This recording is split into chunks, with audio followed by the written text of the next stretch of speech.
योभन्दा अगाडि चाहिँ अब इमेजको बाँकी थियो होइन। इमेजको भनेपछि सुरुमा अब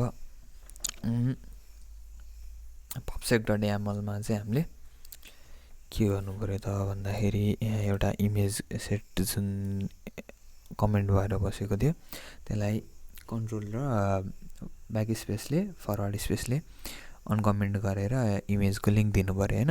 अब इमेजको चाहिँ एउटा फोल्डर बनाउनु पर्यो। फोल्डरमा चाहिँ फोल्डरभित्र इमेज राख्यो, जेपिजी, पिएनजी, जेपिइजी जुन राख्यो भने। अनि त्यसपछि राखिसकेपछि अब होम र डाटमा जाउँ। एउटा यहाँ चाहिँ यो जुन हाम्रो कोलन छ, यो कोलनभित्र काम भइरहेको छ नि त होइन। यो भनेपछि अब यो रो होइन, रो तलपट्टि राखौँ भने चाहिँ यिनीहरूलाई अहिले मैले यस्तो गरिदिएँ। अब यहाँ तल एउटा स्टेटलेस विजिट बनाऊँ होइन। स्टेटलेस विजिट चाहिँ STLESS गरेपछि स्टेटलेस विजिट आउँछ होइन। अब स्टेटलेस विजिटको नाम चाहिँ के दिउँ त भन्दाखेरि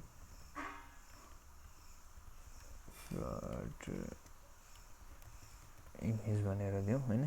त्यसपछि त्यहाँबाट गयो यसलाई अहिले हटाइदिउँ, हामीलाई चाहिएन। बिल्ड कन्टेक्स्ट के गर्नु पर्यो त अब हामीले यहाँभित्र चाहिँ हामीलाई एसेट इमेज चाहिएको होइन त भनेपछि एसेट इमेज भनेको एसेट इमेजभित्र चाहिँ अब हाम्रो इमेजको लिङ्क दिनु पऱ्यो होइन। इमेजको लिङ्क चाहिँ हामीले पब्जेक्ट.yaml मा यहाँ जे राखेको छ त्यसलाई कपी गरेर भित्र यहाँ राख्नु पऱ्यो होइन। अब यहाँ गएर यसलाई टर्मिनेट गरिदिउँ। तल्लो लाइनमा इमेज हाम्रो इमेज हो। इमेज चाहिँ कस्तो हो त? इमेज हो। इमेजको चाहिँ कस्तो खालको इमेज त भन्दा इमेज चाहिँ हाम्रो एसेट इमेज होइन त। एसेट इमेज भइसकेपछि अब रिटर्न चाहिँ के गर्ने त? कन्टेनर चाइल्ड एसेट इमेज होइन, इमेजलाई चाहिँ रिटर्न गर्यो।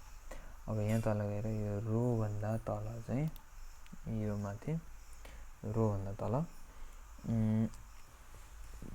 इमेजलाई चाहिँ यो क्लास बनाएर फङ्सनलाई कल गरौँ। अब यसलाई रिलोड गरिसकेपछि यसलाई अब यस्तो गरिदिनु भयो होइन। सजिलोको लागि मैले यो गरेको। यहाँ कल गरिसकेपछि अब यसलाई रिस्टार्ट गरौँ। रिस्टार्ट गरिसकेपछि चाहिँ एउटा इमेज आउँछ होइन। अब नेक्स्टमा रेज बटन र अलर्ट डायलगहरूको कुरा गरौँ।